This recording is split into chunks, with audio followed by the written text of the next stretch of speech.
Bonsoir, voici l'essentiel de l'actualité au Manitoba. Les Haïtiens résidant au Manitoba commémorent la mémoire de leurs ancêtres à l'occasion du 220e anniversaire de l'indépendance de leur pays.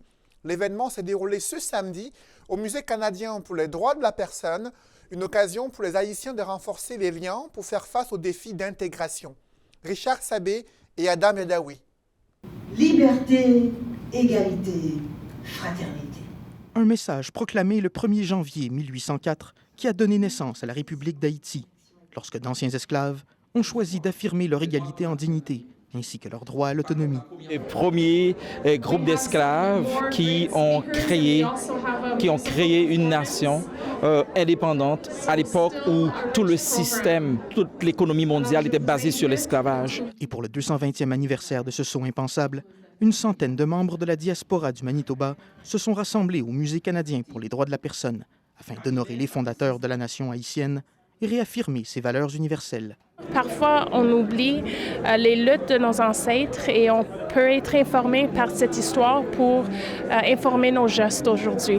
Une lutte dont l'importance a été soulignée par l'ancienne gouverneure générale, Michaëlle Jean. Il s'agit d'un acte de résistance, un exploit sans commune mesure dans l'histoire de l'humanité. Un acte de résistance qui a étendu au monde entier les valeurs de liberté, d'égalité et de fraternité il y a 220 ans, mais qui permet aujourd'hui à la diaspora haïtienne de faire face aux défis de l'intégration. Tout le défi de l'intégration, de la déqualification des immigrants, c'est des défis qui sont communs à tous. Et pour clore la célébration, ces valeurs furent honorées autour d'une soupe joumou.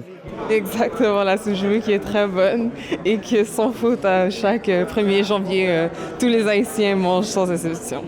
Un plat traditionnel inscrit au patrimoine mondial de l'UNESCO et servi dans le même esprit de partage pour rappeler que la liberté ne peut exister pour les uns que si elle est partagée par tous et toutes. Ça me montre c'est quoi vraiment être haïtien. Ici Richard Sabé, Radio-Canada, Winnipeg. Parlons à présent du cinéma. Moins de 30% des Manitobains occupant des postes dans l'industrie cinématographique sont des femmes ou des personnes s'identifiant comme des femmes. Ces données d'octobre 2021 sont de l'organisation Film Training Manitoba pour encourager davantage les femmes à se lancer dans la production, la réalisation des films. Des initiatives de formation et de financement se mettent en place à une échelle régionale et même nationale. L'objectif est de donner les outils pour favoriser le développement des productions cinématographiques sous la supervision des femmes.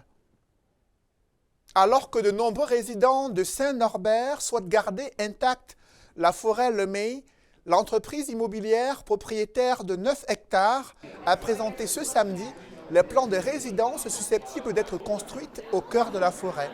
Certains résidents de Saint-Norbert étaient présents pour exprimer leur désapprobation de cette initiative.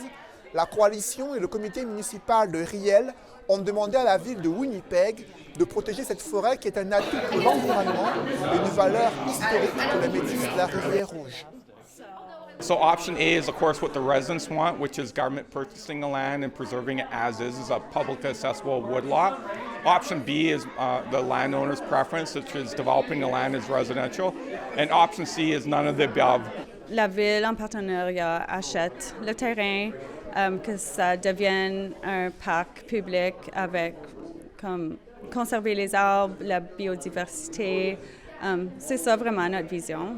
Et parlant justement de la rivière Rouge, son niveau a grimpé de plus d'1,5 mètre dans le sud du Manitoba, à Emerson.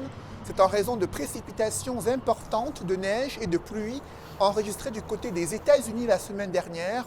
Jusqu'à 80 mm de précipitations sont tombées dans la partie sud du bassin de la rivière Rouge entre le 24 et le 27 décembre dernier, selon la province. Cette hausse prévue du niveau d'eau pourrait soulever la glace et créer des conditions d'eau libre près des rives, souligne la province du Manitoba, et rappelle à la population d'être prudente et de prendre ses précautions.